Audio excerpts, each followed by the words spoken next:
Hello and welcome to Scream Scene, the horror movie podcast where we watch every horror movie ever made in chronological order and then we rank them from best to worst. My name's Sarah. And I'm Ben. Thank you so much for joining us today. It is the day after Halloween, but of course the spooky spirit lives in our hearts all year long. The spooky endures.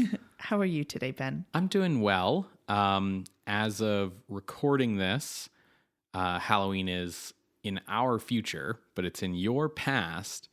But last night was our annual Halloween party at our house. We had all our friends over, and we watched a double feature of the 1933 Invisible Man with Claude Rains, which is a movie we're a fan of, and the recent 2020 remake with Elizabeth Moss that was pretty good, I thought. Yeah, it was good. Yeah, we had a good time. It'll be a long time before we get to talk about that movie on this show. But I thought it was a really good update of the premise. So yeah, I'm doing all right. I'm doing well. Just sort of in that party recovery mode. Yeah, I did the math and I think we had a bottle of mulled wine and I definitely gave a glass to 2 people, but otherwise I drank all of it. Oh no. It was quite good, though. It was from a local meadery, basically, called Spirit Hills. So, you know, autumnal and then, like, spooky name. Yeah. It was good. So, shout out Spirit Hills in Alberta. Nice. What are we watching today, Ben? Today, Sarah, we are watching The City of the Dead from 1960, directed by John Llewellyn Moxey and starring Christopher Lee. Okay, it's been a while since we've seen Mr. Lee. It has been. And the only other thing I know about something called The City of the Dead is in an Egyptian context. No, not Egyptian at all. Oh, okay, cool. No. The genesis of this movie is with author George Baxt, who was the creator of gay black detective Pharaoh Love in his 1966 novel A Queer Kind of Death. So still no actual relation to Egypt, despite Correct. that name, Pharaoh. Correct. Okay. We know Baxt as the writer of Circus of Horrors from earlier in 1960. That's episode 292. It is currently ranked 219 on the list. We did not like it. If I recall, it had some interesting ideas, but it really didn't coalesce. Yeah. It had some neat gore effects, though. Though I can't really credit that to the writing. No. Interesting. Baxt wrote City of the Dead as the pilot for a planned television series starring Boris Karloff. Oh. But the series pilot was never shot. Like, that project just didn't happen. And so producer Milton Subotsky purchased the script in order to turn it into a feature film. Now, Milton Subotsky was born in New York City in 1921 to a family of Jewish immigrants. He got his start in film writing and editing training movies in World War II. And after the war, he wrote for television, including the influential horror anthology series Lights Out. Okay. His first feature film as a producer was the 1956 jukebox musical Rock, Rock, Rock, starring Tuesday Weld. That film was co-produced by Max Rosenberg, another New York City second-generation Jew who was born in 1914 in the Bronx. Rosenberg's expertise had been in foreign film distribution, and so the pair moved to England to take advantage of Rosenberg's contacts there. That makes sense. Eventually, Subotsky and Rosenberg founded Amicus Productions as a kind of rival genre film producer to horror. You, Sarah, would probably know Amicus best from their 1970s films Tales from the Crypt and Vault of Horror. Oh, yeah. Okay. City of the Dead is the first Subotsky and Rosenberg horror movie, but it's not technically an Amicus production, as the company wouldn't be officially formed until 1962. So this is sort of the trial. The Nausicaa of Amicus. Sure. That too. But this is them giving it a shot. Mm-hmm. Who are they rivaling? Would it be Hammer? Yeah. Yeah, that's a David and Goliath situation at this point, you know? Absolutely. In expanding the story to feature length, Subotsky added a romantic subplot by giving the lead character a boyfriend. The film's financing came from television producers in the UK in exchange for the eventual TV rights. And production began in October of 1959 at Shepperton Studios on a budget of £45,000. So this film was the directorial debut of John Llewellyn Moxey, who was born to a British family in Argentina in 1925. His entry to the industry was as an editor of British television in the 1950s, and while he would direct a number of theatrical feature films, his career was mostly focused on directing TV and TV movies through the 60s, 70s, and 80s. He worked on a lot of, name brand shows, Coronation Street, Murder, She Wrote, stuff you'd have heard of. And he passed away in 2019 at age 94. Okay, wow. Now, despite being a British production with a British cast, the film is set in Massachusetts. New England. Right. That setting required the cast to adopt American accents. Okay. Now, the cast's lead, as I already mentioned, is Christopher Lee. Quite a get for this low-budget production, really. But Lee, at this point in his career, is kind of in a Bela Lugosi situation where he's a name brand actor who does not command name brand pay. We last saw Lee in 1959's The Mummy, and he's appeared in a few films since then, but one that I will call out is the 1959 Italian comedy Tempi duri per I vampiri, or Hard Times for Vampires, which was released as Uncle Was a Vampire in English-speaking countries. In that film, he plays Baron Roderico de Frankfurten, who is actually just a parody of Lee's rendition of Dracula. Yeah, clearly. Meanwhile, in Lee's personal life, he had met and gotten engaged at this point to Danish painter Birgit Konke, who he would marry the following year in 1961 and remain married to for the rest of his life. Notably, not the Countess that we talked about in the Mummy episode, because that fizzled out for different reasons. Yes. So he got with this Danish painter. They got married in 61. They have a daughter, and were together for the rest of their lives. That's so romantic. Yeah. The lead role in this film of history student Nan Barlow is played by actress Venetia Stevenson, who was born Joanna Venetia Invicta Stevenson in London in 1938. She was the daughter of film director Robert Stevenson, who's best remembered for films like The Man Who Changed His Mind, King Solomon's Mines, Jane Eyre, Old Yeller, The Absent-Minded Professor, Mary Poppins, The Love Bug, and Bedknobs and Broomsticks, among many other films. Some of those we've seen for the podcast, not all of them. Yeah. Her mother was actress Anna Lee, who appeared in several of her husband's films, among many others in her long career. When Venetia's parents divorced in 1944, she stayed with her father in California, but her theater debut at age 17 was alongside her mother. She signed to RKO in 1956, a bad year to be signing a contract with RKO, and was considered a promising up-and-comer. She was really highly hyped. She had a big publicity machine around her. She was considered one of the most beautiful women in Hollywood.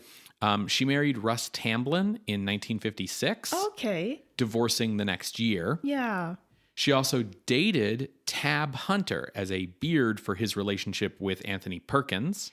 And despite being extremely popular in fan magazines, her career never really took off. And after she married Don Everly in 1962 of the Everly Brothers, she quit acting, having realized that she hated doing it. She had 3 children with Everly, including Aaron Everly, who was the inspiration for the Guns N' Roses song Sweet Child of Mine, and was briefly married to Axl Rose for a year. Venetia passed away in 2022 at age 84. Dennis Lottis plays Nan's brother Dick. He was born in Johannesburg in 1925, where he started out as a popular child singer, and he was often on the radio, and he grew up into playing at clubs. No minors allowed, except for that kid who can sing. Right.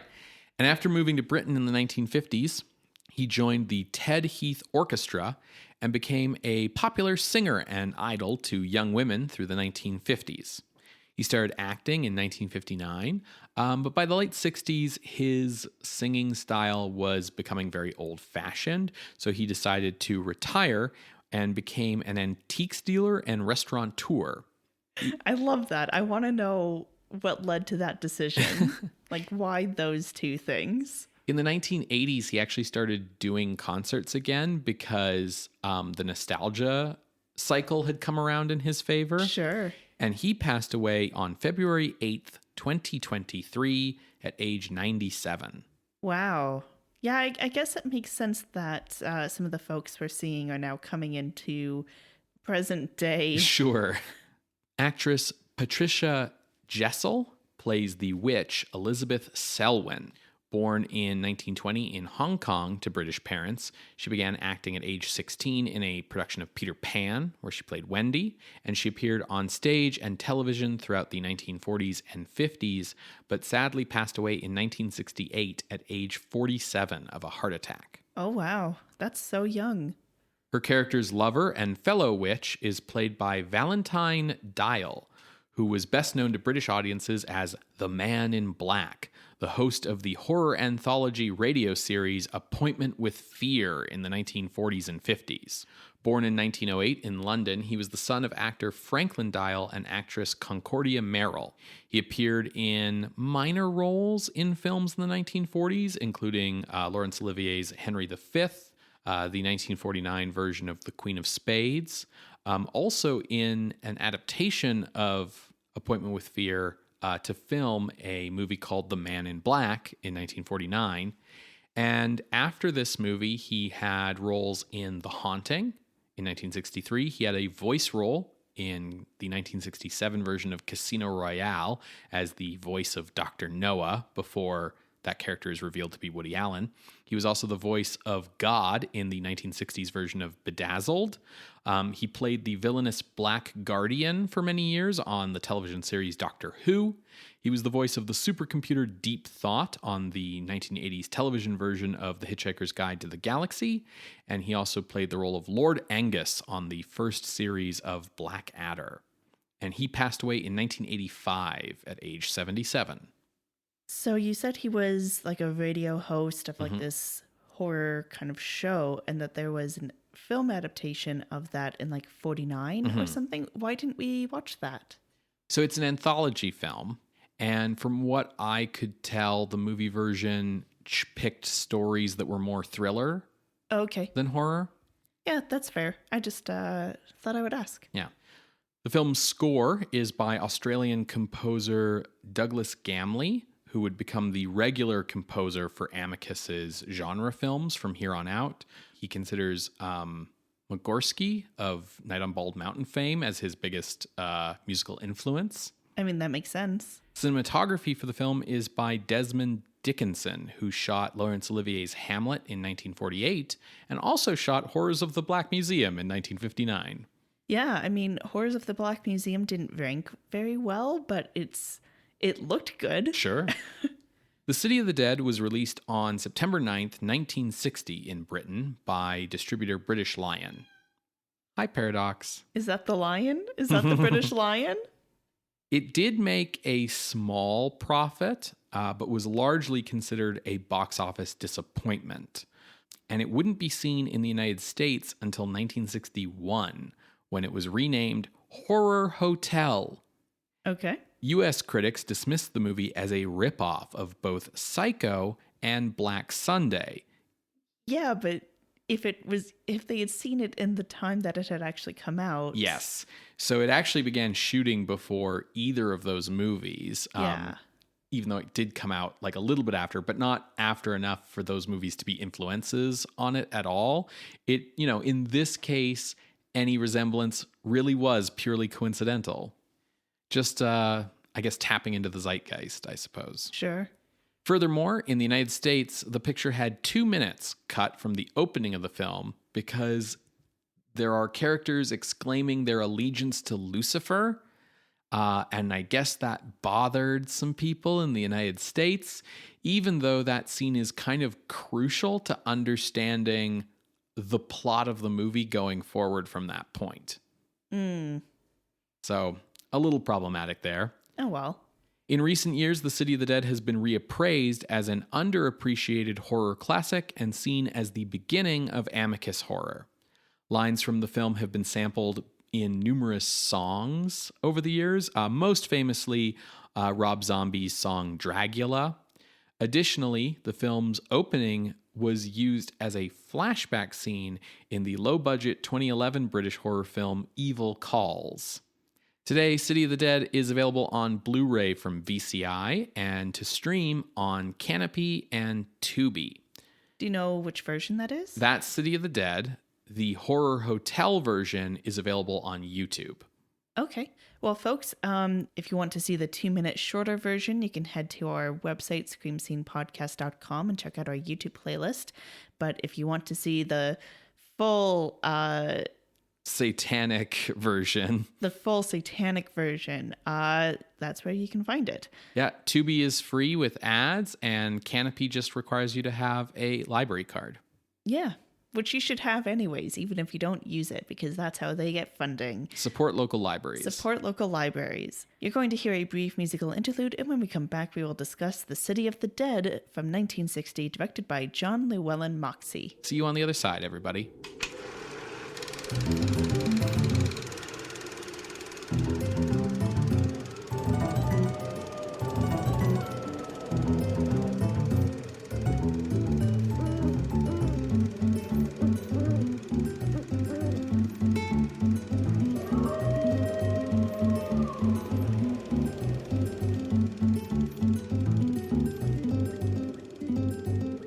Welcome back to Scream Scene, everybody. We just finished watching The City of the Dead from 1960, directed by John Llewellyn Moxey. Sarah, what did you think? John has moxie. Yeah, this movie dope as hell. It's so good. This is everything that I kind of want in a horror movie. I do have some nitpicks here and there, but yeah, stop listening and go watch The City of the Dead. Yeah. One of my nitpicky things is that calling this a city is generous. It's like a hamlet. Yes. I very much enjoyed this. What did you think? Yeah, I thought this was fantastic. I was really pleasantly surprised. I think this totally lived up to its reputation as like an underappreciated horror classic. Yeah, I really, really enjoyed this. I thought this was fantastic. I guess you could say that this is probably one of the earliest cases of Christopher Lee in a folk horror kind of movie. Yes, I do want to talk about that in some depth later. But for now, we should talk about the plot, which, to be fair to the American critics, is very Black Sunday meets Psycho, but that's not the whole picture. I'll just go in because I have notes to say to these critics. Sure. Because those comparisons are superficial at best. In any case, the film begins set in 1692 in Whitewood, Massachusetts. And we see a woman named Elizabeth Selwyn being burned at the stake for being a witch. I will say that watching the movie, like about midway through, I was like, oh, we probably should have done some witch cultural, historical background stuff, shouldn't we? Because the movie's like so much deeper into that than I thought it was going to be. That's fair. For folks who do want some of that background, we do go into it a little bit in our episode when we covered Hexen.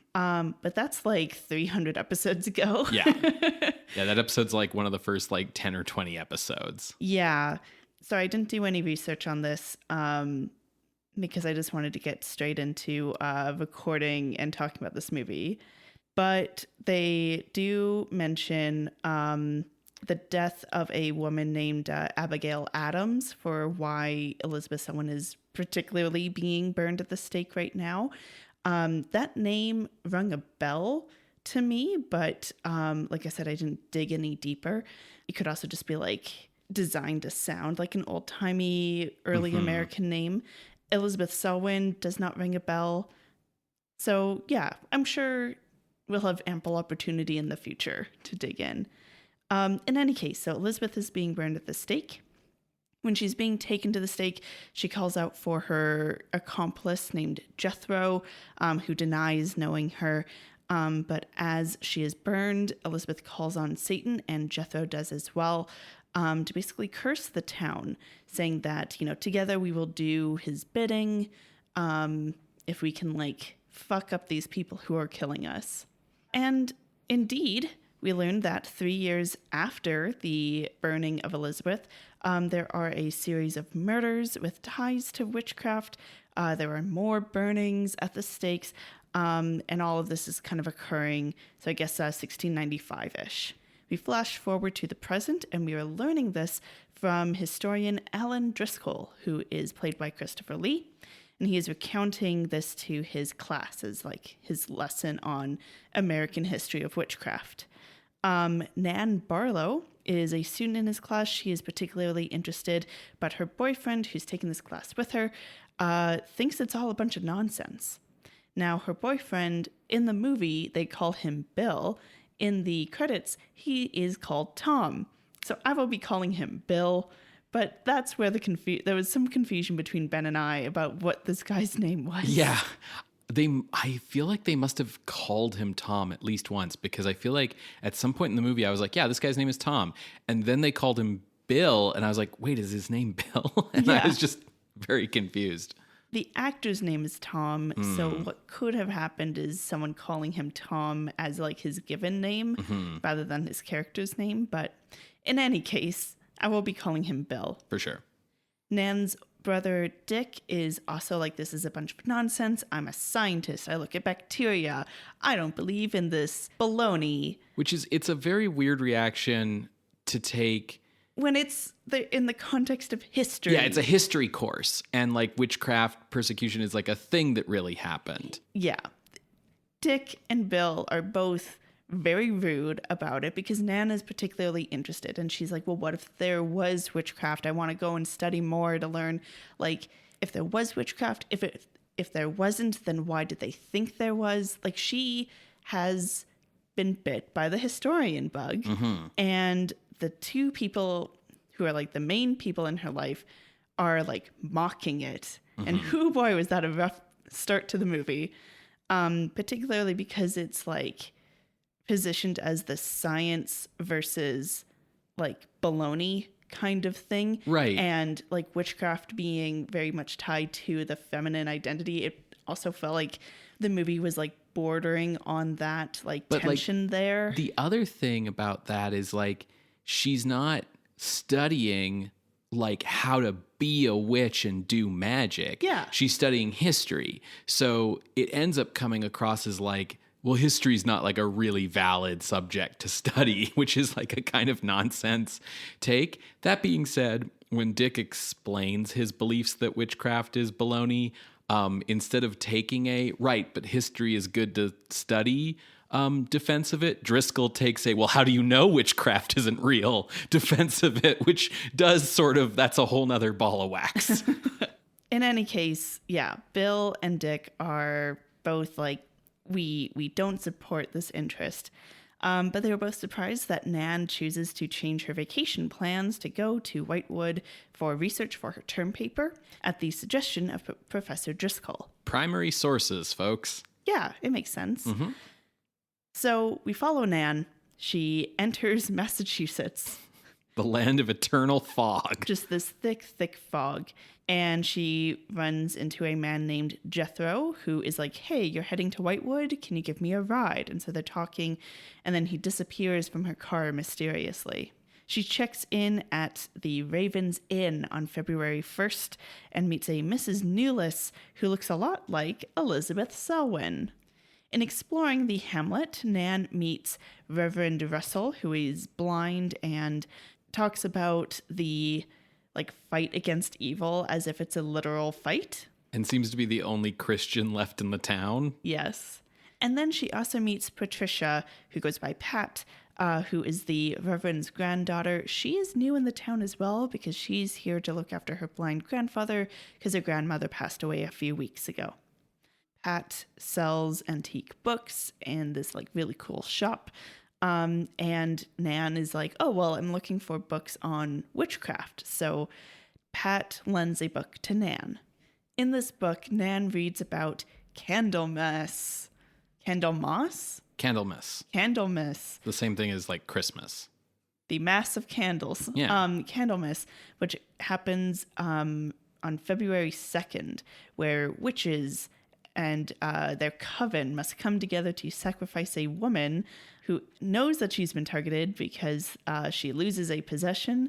A bird with a kind of arrow through it appears in place of that possession, and Woodbine gets put on the door. And to be clear, this sacrifice happens on Candlemas Eve. Yeah. Candlemas is like a real Christian holiday. It's a little like old fashioned. I don't know anyone who talks about it anymore, but it's like that's a real thing, and it's not the witch thing. The witch thing is happening on Candlemas Eve, presumably like in mockery of the real holiday, I would guess. Now, despite Nan reading about this now and recounting it to someone who's also clearly a witch, all these things happen to her. She hears some mysterious chanting in the cellar, which happens to be right below her room. She goes to investigate, and she gets taken and sacrificed. It's 2 weeks later, and Bill and Dick are getting worried because there's no sign of Nan. They call in the police. They're no help because everyone at the inn is saying that Nan checked out and, they don't know where she went. So she's now missing. Pat goes to the inn to try to get her book back. Mrs. Newless has a servant named Lottie who is mute.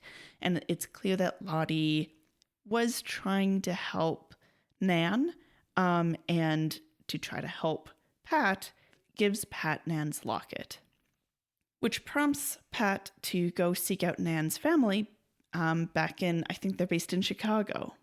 I think they say Chicago at one point. Huh. Which seems like a really far ways away, but I don't know. In any case, back to Nan's family. Yeah. Now, Driscoll is questioned by Dick and later Pat because Dick is like, hey, my sister's missing after visiting this town you mentioned.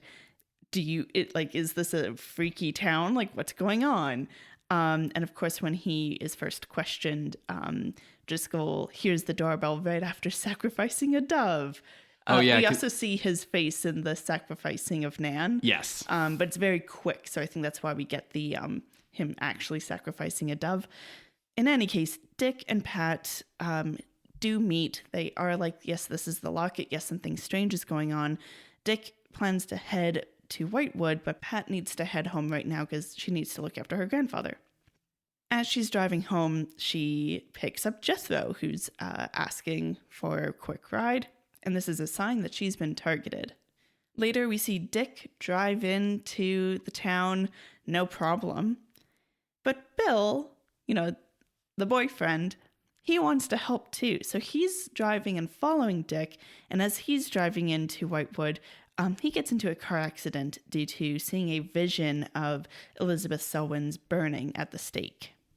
Now, Dick begins asking questions around the town. Lottie does try to help, but she gets caught by Mrs. Newless, and she dies for it. And then we see that Pat gets taken for the sacrifice for the witch's Sabbath. Some of the results after Pat is taken is that Dick discovers that the Reverend dies, like he's been shoved into a closet, and then he kind of says the only way to defeat them is the shadow of the cross, and then dies. And Dick also finds Bill, who presumably crawled his way from the car accident into town. He takes Bill and puts him into his car to kind of recover while he goes after Pat. Dick finds the ritual going on in the crypt/cellar and interrupts it, but while he and Pat are escaping, they are caught in the graveyard. Now, it seems like all is lost until Bill manages to get his strength together and get into the graveyard. he's told by Dick, shadow of the cross, whatever. So he goes and he picks up a gravestone cross.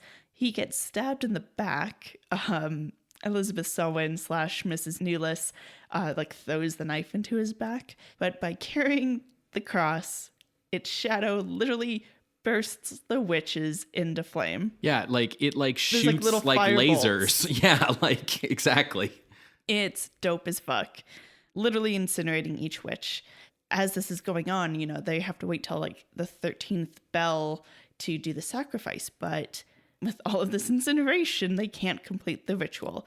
Elizabeth gets away, and as Dick and Pat chase her down, they see that she has shriveled back up post-burning because she missed the sacrifice. And that's the end. As I said, I love this movie. I really very much enjoyed it. Here are the similarities to Psycho and Black Sunday that these critics called out. So for Psycho, we're mainly set at a hotel. Our character who we follow dies halfway, and there's a bit of a jump scare at the end of a dead woman kind of being turned and being like, oh no, she's dead.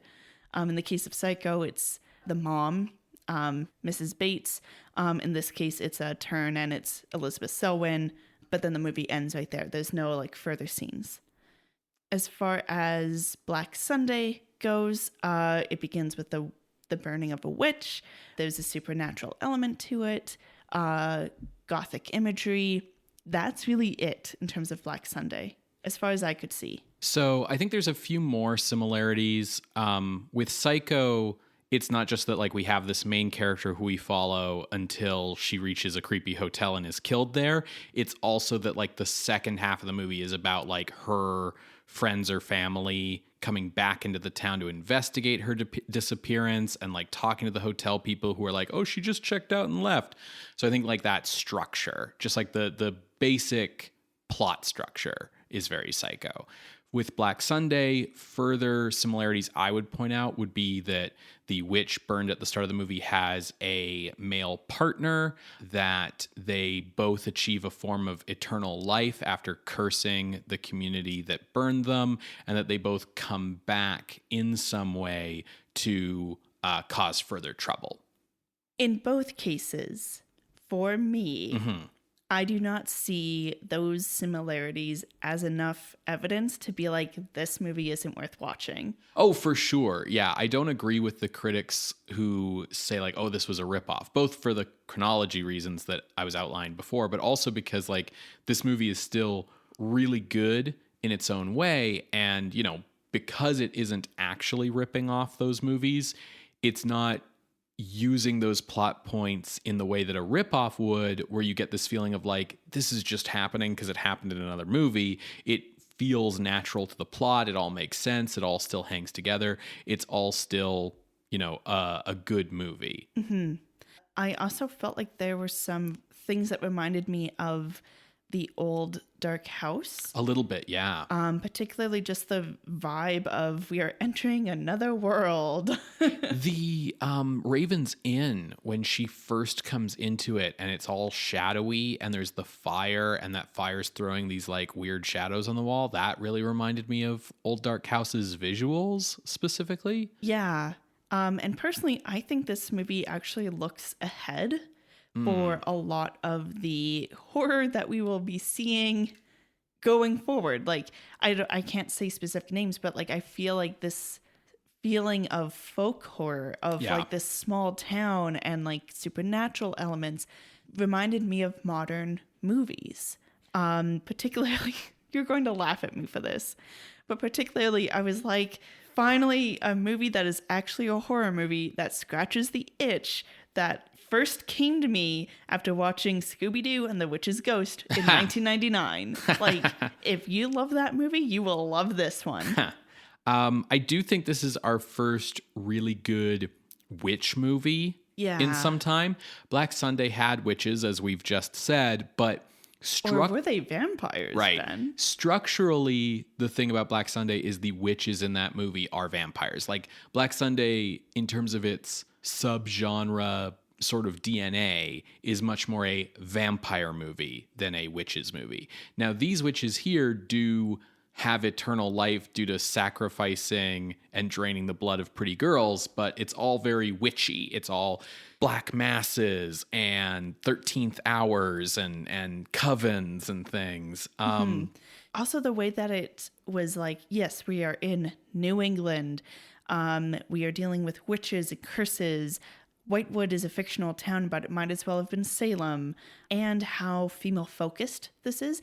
Even when we're bringing in Dick and Bill as Nan's relatives, we're still very focused on Pat. It feels very final girl focused. Yeah, and I think like with the witchcraft stuff, we're getting creepy things like the woodbine, like the birds, like the little iron like key that she finds that lets her into the cellar. These things all have like this very totemic kind of feel that like feels like, you know, very witchy stuff. And, you know, as you said at the top of this segment, this all feels like a very early example of something that will evolve into folk horror. Yeah. Like we don't really have folk horror yet. I think the first movie we really called out as feeling like folk horror was White Reindeer. Yeah, we've seen a lot of stuff in like non-English speaking types of movies, like even as recently as Lake of the Dead. Yes. But this, yes, it's UK, but because it's set in the US, it feels different. Well, so like, and I agree about identifying Lake of the Dead as folk horror, and I had kind of forgotten about that one. But I think like a key element that this movie has that I think is really key to folk horror that White Reindeer doesn't really have is the outsider coming in. And the conflict between like modern and traditional, right? The fact that in folk horror, kind of where the fear is coming from in that subgenre is this idea of like the forgotten past and these old ways and, you know, the folk wisdom and the idea that like we're past all of those days of, you know, superstition, of throwing salt over your shoulder. Like we live in a modern era where we're safe from evil spirits because they don't exist. And then like finding out that there are people who still believe this stuff. And part of the power of folk horror and its ambiguities is not only does the modern person discover like, oh, there's still people who practice this, but it doesn't matter for the genre whether the beliefs are real or not. What matters is that the practitioners believe in them strongly enough to take them seriously. Yeah. In this movie, obviously, the witchcraft is real because we see that Jethro and Elizabeth look like people from the 17th century. We even find that like Alan Driscoll has a gravestone in the cemetery. So clearly like the magic and stuff is real. But this movie would work just as well if we actually never knew that, if it was never clear, if it was just staying ambiguous. And ultimately, like that's one of the key factors in like The Wicker Man, for instance, which this has like a strong structural relationship to. Absolutely. I was also thinking about The Wicker Man. Part of it is a friend of ours, Kyle, who we had over for a Halloween party. He hosts, or rather co-hosts, Kyle and Dave versus the Machine. He was heading to a horror movie marathon that the Calgary Underground Film Festival puts on, and they were showing the 73 Wicker Man, and so I was super excited for him to get to see it. And it has Christopher Lee and stuff, so that was like forefront of my mind as we're in this movie. And so it's really interesting to see like 13 years, I guess, before Christopher Lee does that, him doing... It's not the same role by any means. For it to be the same role, he would need to be the innkeeper, I think, which I love was, again, female focused. Like, yeah, I loved the amount of female characters in this movie. But it was just really cool to see, like, the trajectory of Christopher Lee's career. Yeah. I mean, in this movie, he's basically like the, I guess... recruiter isn't quite the right word, but like that sort of figure for this cult where it's like very clear. Like at one point, when Dick is asking Miss Newless about like, Nan coming through, and have you seen her, and do you know where she went, and blah, blah, blah. Newlist says, like, well, we get students in here all the time. And that gets you wondering, like, how many students has Driscoll sent here over the years to get sacrificed? Yeah, because an important point is that this cult isn't trying to grow. It's just trying to sustain itself. Yeah. Because for a moment, I was like, why would you kill someone who's clearly interested in your stuff? Why wouldn't you just try to, like, recruit them into being a witch? Yeah. But it's like, no, they need to kill specifically, like, a young, pretty girl on these specific dates. Yeah. But yeah, it's a great moment when, like, Dick goes to Driscoll and he's like, well, you told her to go to Whitewood. Is it like a weird fucked up town or something? And Driscoll's like, oh, I was born there. And then Dick is like, oh, so you would vouch that it's totally safe. And Driscoll's like, yeah.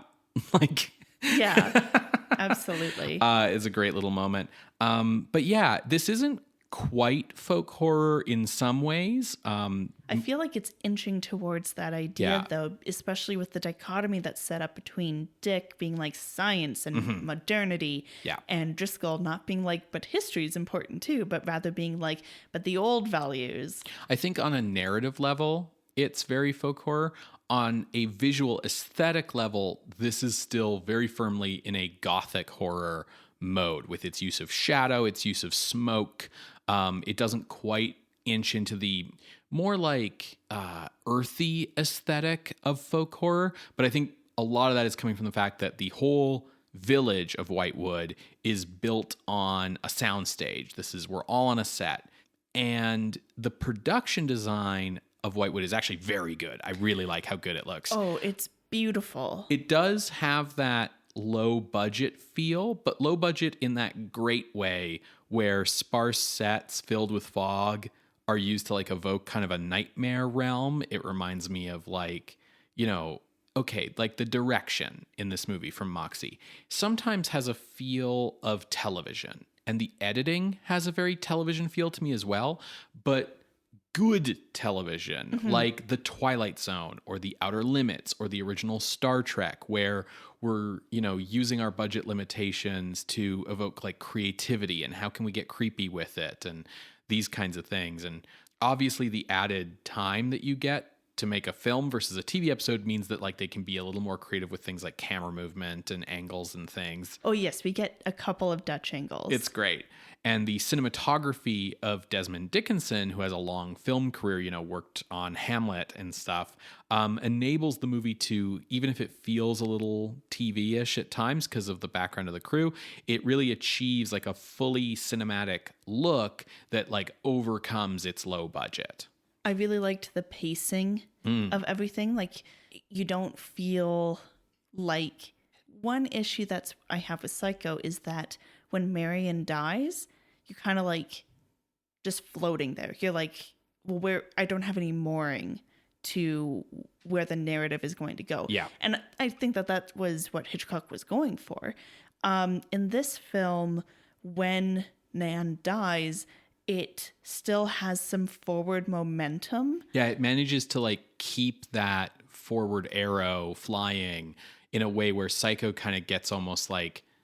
Psycho almost has to start over. Yeah. Like when the people go to the motel in the second half, like it almost feels like we're telling the story a second time. Yeah. And it doesn't really feel like that here. Yeah, exactly. I think everything really culminates into a fantastically spooky horror. Like I said, the pacing, the editing, yes, it feels TV, but I felt like everything really jived together. The acting, the blocking, and the atmosphere, like everything really felt of a whole. Yes. The only thing that really didn't do it for me was the modern jazz. It doesn't really come up too often, but the part that felt particularly distracting and honestly disruptive to the mood was when we're following Dick and then Bill driving in their cars. Because it was unclear if that was just the radio or if it was like the score being like, and now the boys get to do their thing and hooah, jazz. It felt so disruptive because it was supposed to be tense. My interpretation of those scenes is that movie was diegetic coming from the car radio, but the movie's soundtrack doesn't do any audio mixing work to make it sound like it's coming from the radio. It sounds like it's the soundtrack, but the only reason why it would make sense is if it was from the radio. So I totally agree with you that was a moment that was like, this doesn't feel like the right kind of music. You know, what you want instead is like the, you know, psycho, like, dun, dun, dun, dun, dun, dun, dun, dun, you know. The rest of the score really worked for me. It was just like, that's a case in point moment, but whenever the jazz really came up and it wasn't explicitly diegetic, it just... Ugh. But I also understand, you know, in the 1960s, that would have just been like what was on the radio, right? It wouldn't have been jarring. It would be like Taylor Swift being on the radio, you know? So it wouldn't necessarily be jarring to a contemporary audience. Absolutely. But on the other hand, everything in the movie is chosen. So it's like you didn't have to put that music there. But yes, I totally agree with you that the pacing in this movie is great. Like, even though this is a movie where we have only a handful of locations that everyone shuttles between. Like, we have like Driscoll's classroom, and we have... His office is the same as the classroom. Yes. Which you don't realize is weird at the time, which is like great set economy. Yeah, for sure. And then like there's the inn, there's the bookstore, there's like the town square, there's like the gas station. The gas station and the place where the sacrifices happen underground. And that's kind of it. And all of the characters like visit all of those locations at least once, basically. But the movie never has that like feel that like low budget movies have when they're just moving between like 2 or 3 locations where you're like, ugh, and it kills the pacing. Like, the pacing of this movie like keeps going and keeps it up. And, you know, when I say the editing is like television, like, again, I want to be clear, like, I know in the past I've probably said that in like a derogatory sense, but here, what I mean when I say it feels like television is like the way that it'll build tension up to a height and then like hard cut to a less tense scene. Yeah. Which has this very like this ebb and flow that I associate with classic 1960s television editing.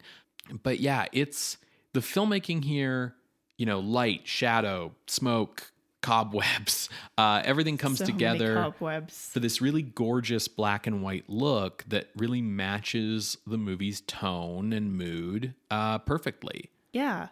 So I clearly really love this movie. I think the only thing really holding it back in the ranking part of this conversation is that I don't think it's actually about anything.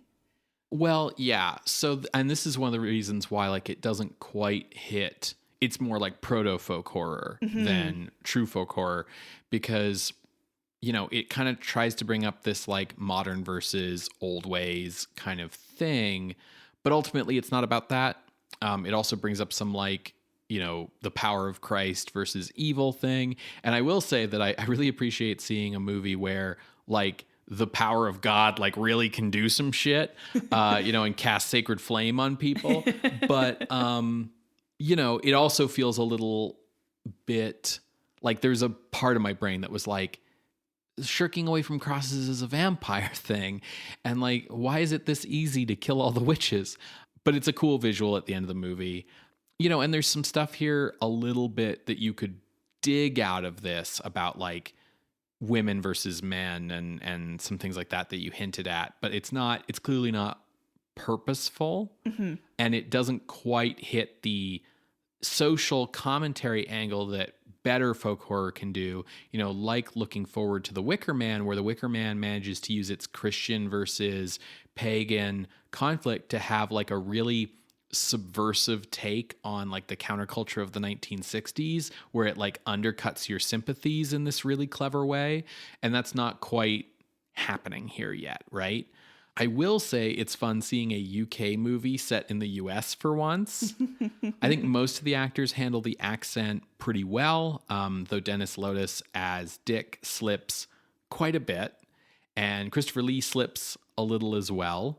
But Massachusetts is like the perfect setting, you know, obviously for the historical witchcraft, but also I feel like it's a setting that the British makers of the movie could understand, with like its structure of like university towns and small forgotten villages and things, right? Where it wasn't like so different from British social structure that it would clearly seem alien. But yeah, it was kind of funny to see like them try to evoke America. Yeah, they it was a little challenging to suspend disbelief with how they think Americans decorate the insides of houses. Right. Everybody's got like antique pistols on the walls and stuff. Like strange sculptures that look like, I would believe it if this was like a world traveler's home. Right. Or maybe an anthropologist's home. Christopher Lee's house has the heads of a leopard. Right. And like another predator cat. Yeah. Like, it's like, why? He's a historian. Lee is his typical intimidating self, towering over everyone with his booming voice and screen presence. But I think Patricia Jessel and Valentine Dial are also really good as the two witches, Jethro and Elizabeth.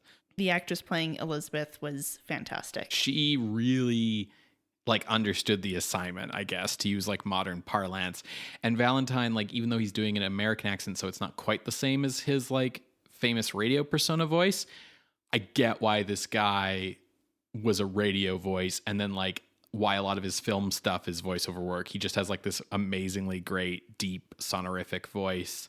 Tom Naylor, who plays Bill may be like the worst character in the movie in terms of having to, not in terms of how he's written, like not worst as in badly done, but worst as in like he's a terrible person. However, I do think that Tom Naylor has probably the best American accent. Yeah. In this movie, like you really buy that he's just like some jerk jock American kid. His hair is doing a lot of the lifting for that. And I also want to call out that Venetia Stevenson, who plays Nan, does a really great job at being so very likable through the first act before she dies.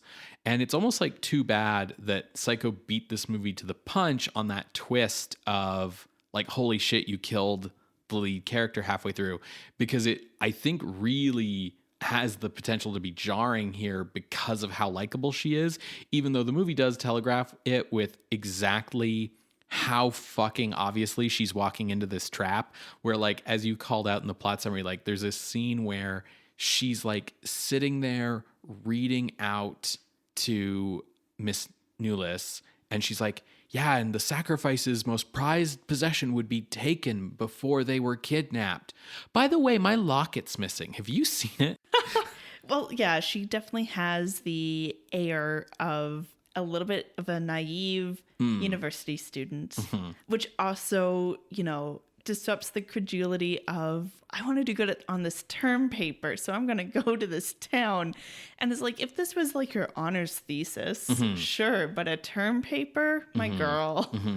They Take try the to B and move on. Right. They're trying to justify it because at one point she says like, I could get a scholarship for this, which is fair.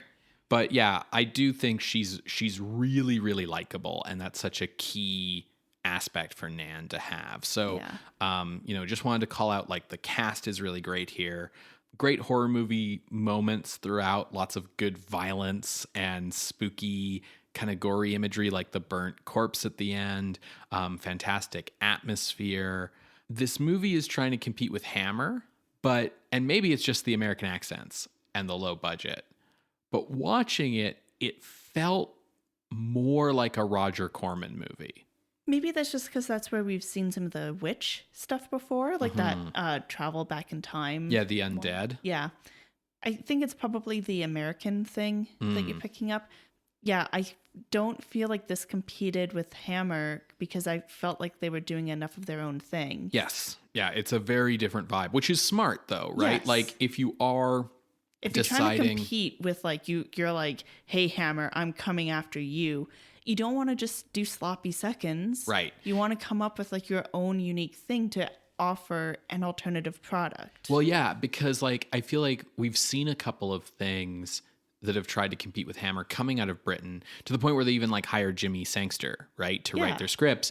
And I feel like the problem those movies had by aping Hammer so specifically, right down to the style of cinematography and color and everything, is that if I'm a fan, if I'm enough of a film fan to know what Hammer is, those movies are so close to Hammer that I feel like your audience is just going to think that that movie was Hammer, and they're going to go away thinking like, oh, that was another great Hammer movie. I love going to Hammer movies.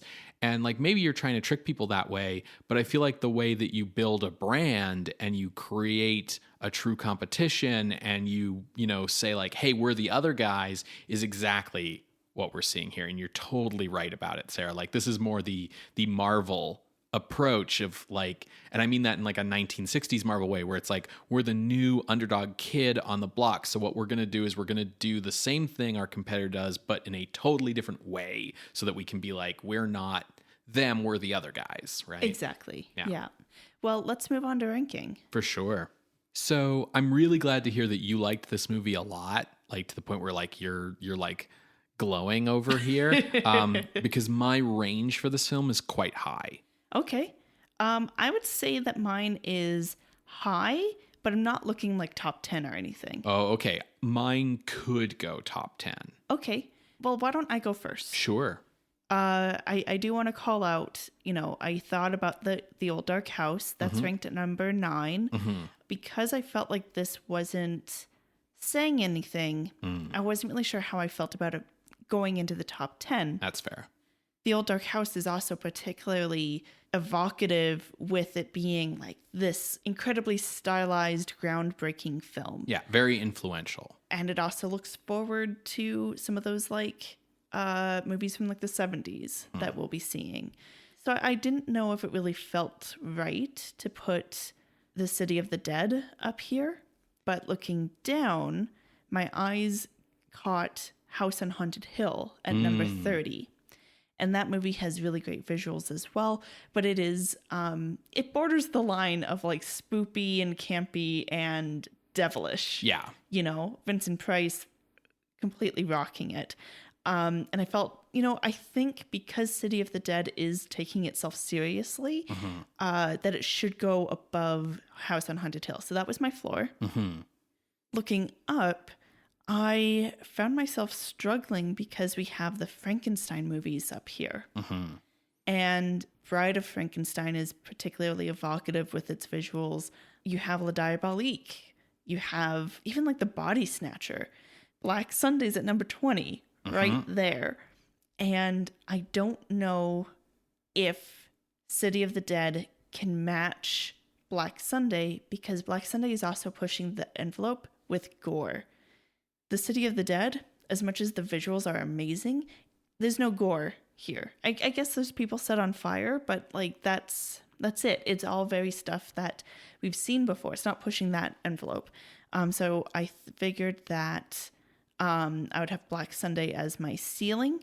So that's a 20 to 30 range. So I had a very similar journey to you and came to like slightly different conclusions. So I also looked at Old Dark House first. So, kudos to being like on the same wavelength with associating this with a movie that like on paper you maybe wouldn't. Nothing to do with each other. And I thought maybe this could go above Old Dark House because as good as Old Dark House is, it is partially a comedy. That's true. And has those comedic elements. Right above Old Dark House is Horror of Dracula. And I was like, this does not beat Horror of Dracula. No. Like, sorry, no way.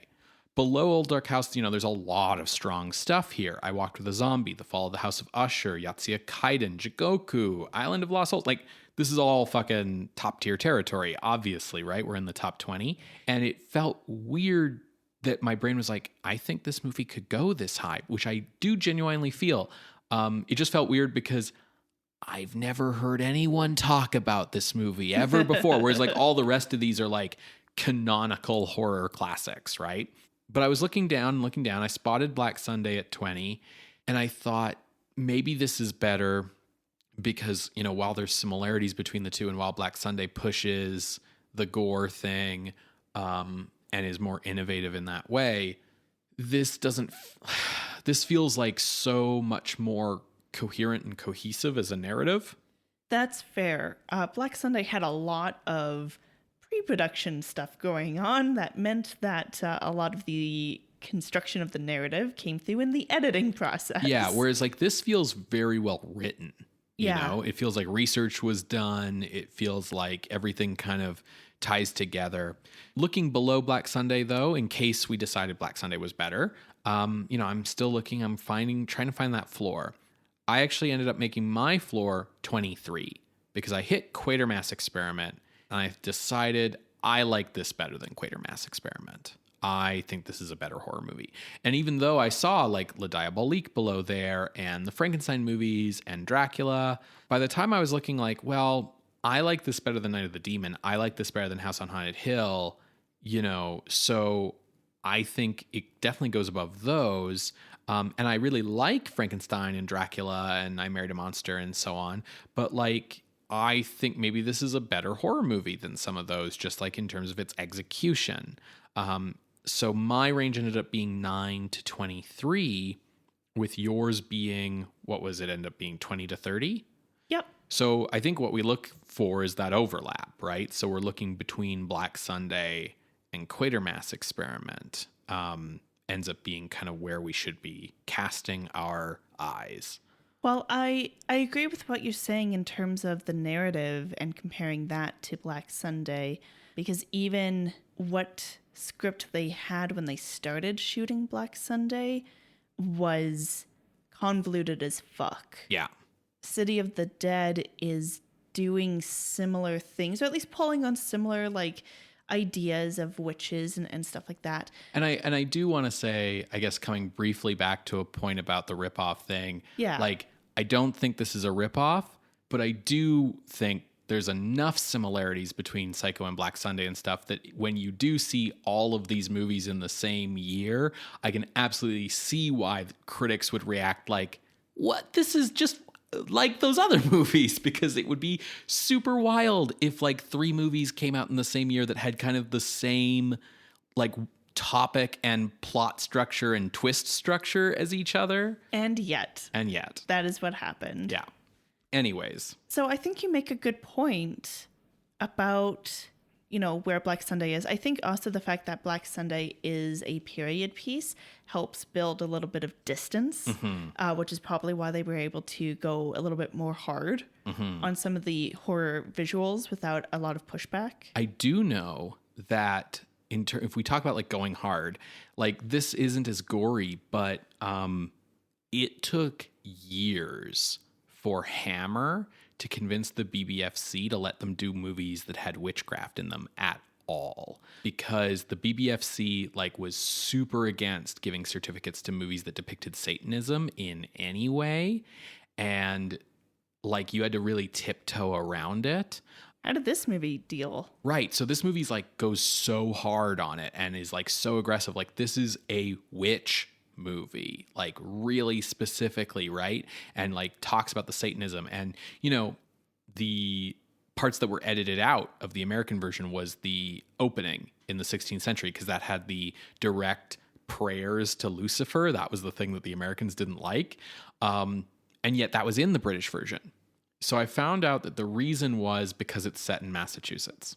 Oh, it doesn't happen here. It happens in the old colonies. Yeah. So the BBFC didn't like the implication that, England could be a hotbed for anti-Christian, pagan, satanic stuff.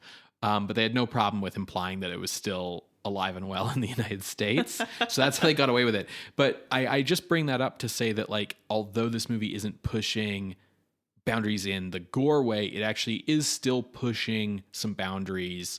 They're just not boundaries that we can see from 2023 as well as, would have been apparent then. No, that's very interesting.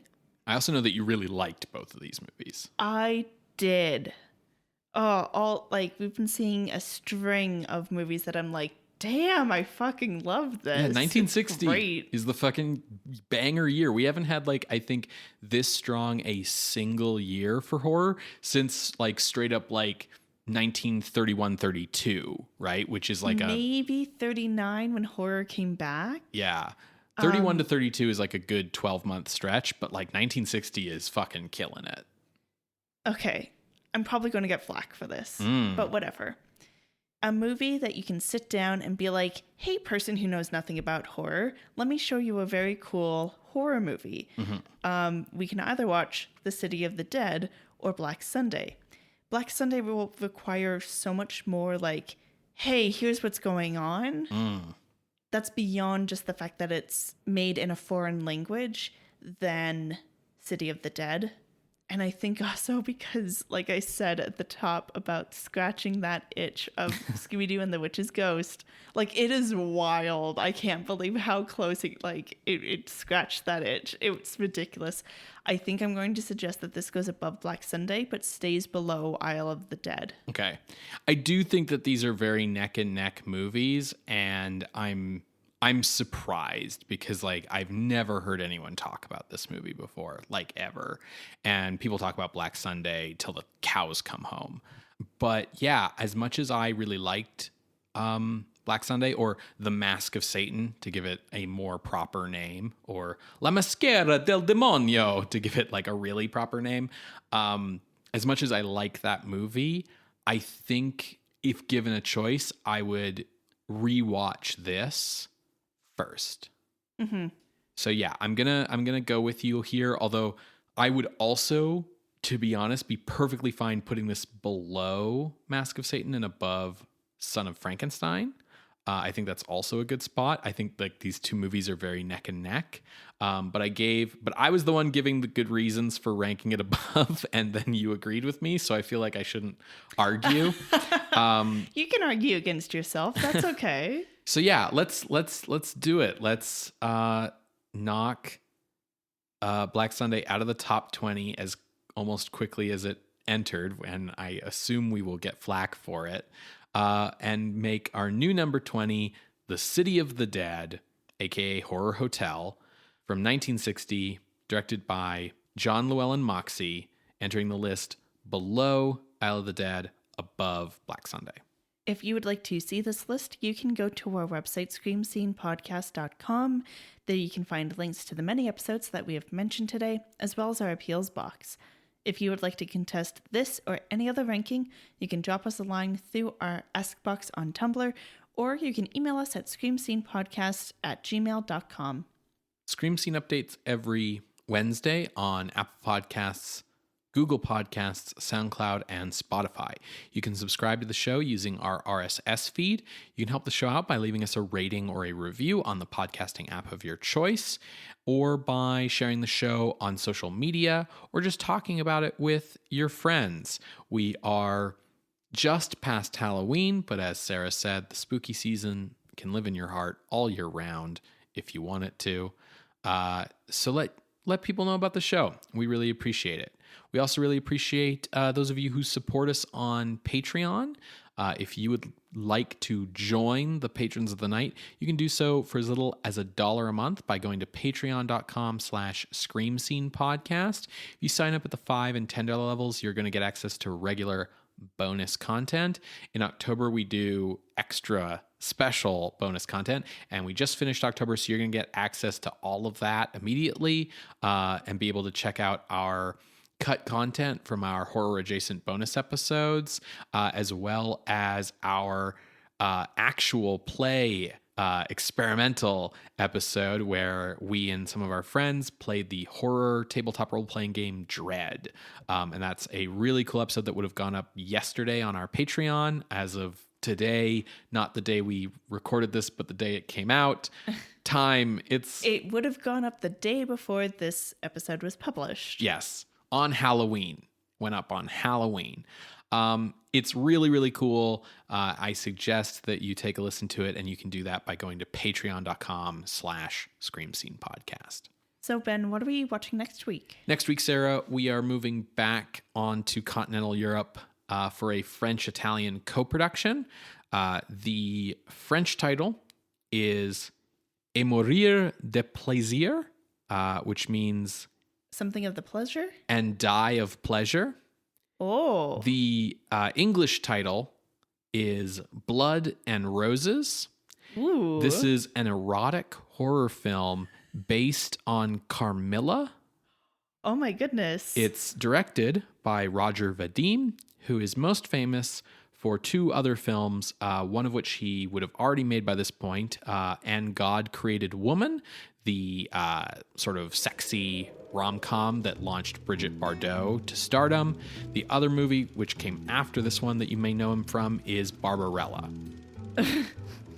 Barbarella. Goodness, what a movie.